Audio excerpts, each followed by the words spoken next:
میں محمد دلشاد پہلی جماعت کے نصاب میں شامل NCERT کی کتاب ابتدائے اردو کا 24واں سبق لے کر آپ کی خدمت میں حاضر ہوں۔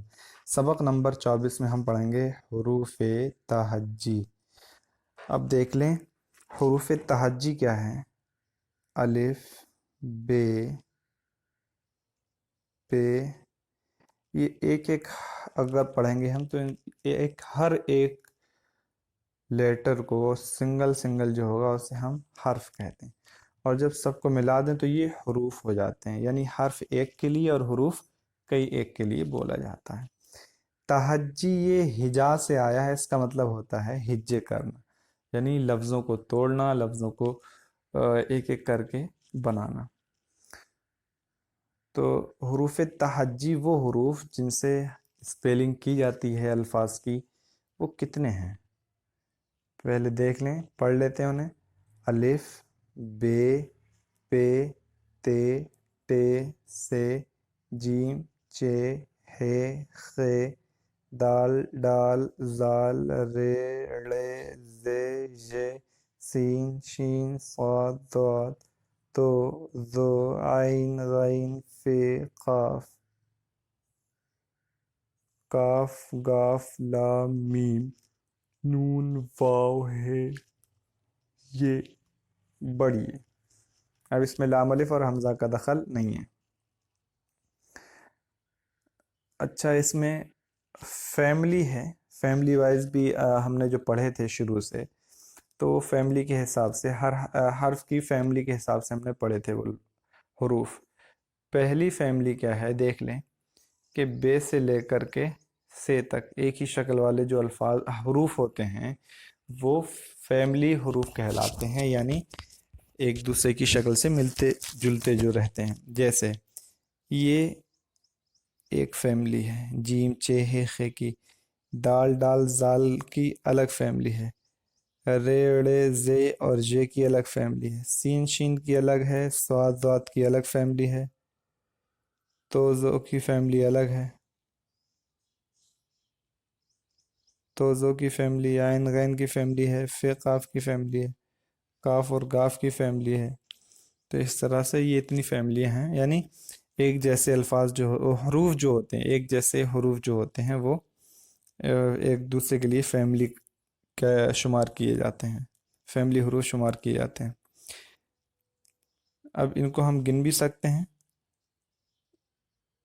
1 2 3 4 5 6 7 8 9 10 11 12 13 14 15 16 17 18 19 20 21 22 23 24 26 27 28 28 29 30 31 32 33 34 35 36، یعنی حروف تہجی اردو میں جو استعمال کی جاتے ہیں وہ 36 یعنی 36 ہیں۔ مشق نمبر 1، حروف پڑھوائیے۔ یہاں بغیر ترتیب کے حروف دیے ہوئے ہیں، یہ پہچاننے کے لیے کہ صرف رٹ کے تو یاد نہیں کیا ہے۔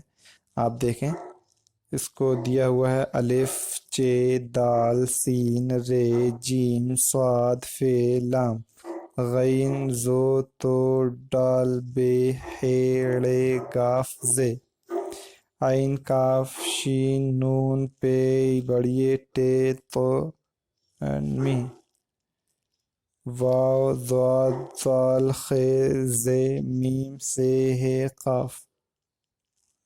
اس طرح سے آپ پڑھ سکتے ہیں۔ نمبر 2 میں دیکھیں، خالی خانوں میں حروف تہجی کی ترتیب سے حرف لکھوائیں، یعنی حروف تہجی کی جو ترتیب ہے، الف کے بعد ب آتا ہے، ب کے بعد پ آتا ہے، پ کے بعد ت آتا ہے، تو آپ اس کے حساب سے لکھیں گے۔ جیسے الف کے بعد ب اور ب کے بعد آتا ہے 3 نقطوں والا پ، ایسے ہی ت کے بعد پ آتا ہے اور س آتا ہے۔ جیم کے بعد یہاں ت، اس کے بعد یہ ت ہو گیا اور یہ ہے س، اس کے بعد جیم، چ اور ہے۔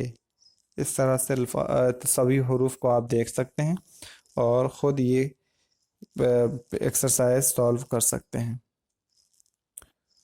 نمبر 3، نیچے لکھے ہوئے حروف کو ترتیب سے لکھوائیے۔ یہاں وداؤٹ سیکوینس، بغیر ترتیب کے حروف لکھے ہوئے ہیں، آپ انہیں ترتیب کے حساب سے لکھیں. جیسے پہلے ہے بے، اس کے بعد تے، اس کے بعد سے، نہیں سوری،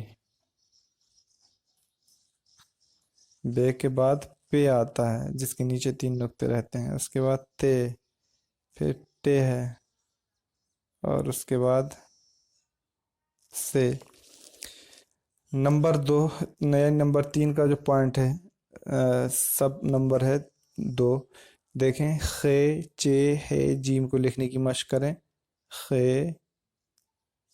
چے، ہے اور جیم. زال، دال، ڈال کو لکھنے کی مشق کریں. یہ لکھنا ہے.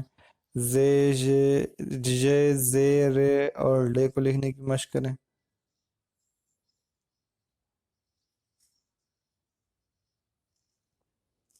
نمبر 4، حروف تہجی کی ترتیب کے مطابق حروف کو ملوائیے اور بننے والے جاندار کا نام لکھوائیے. یعنی آپ حروف کو ترتیب سے ملا سکتے ہیں، جیسے الف کو بے میں ملایا، بے کو پے میں ملایا، پے کو تے میں ملائیں اور تے کو ٹے میں. اس طریقے سے آپ ملاتے جائیے.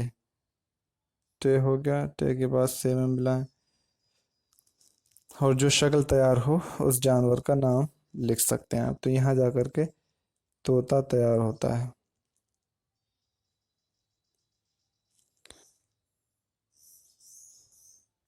امید ہے کہ یہ سبق آپ کو سمجھ میں آ گیا ہوگا. حاضر ہوتے ہیں اگلے سبق کے ساتھ. اللہ حافظ.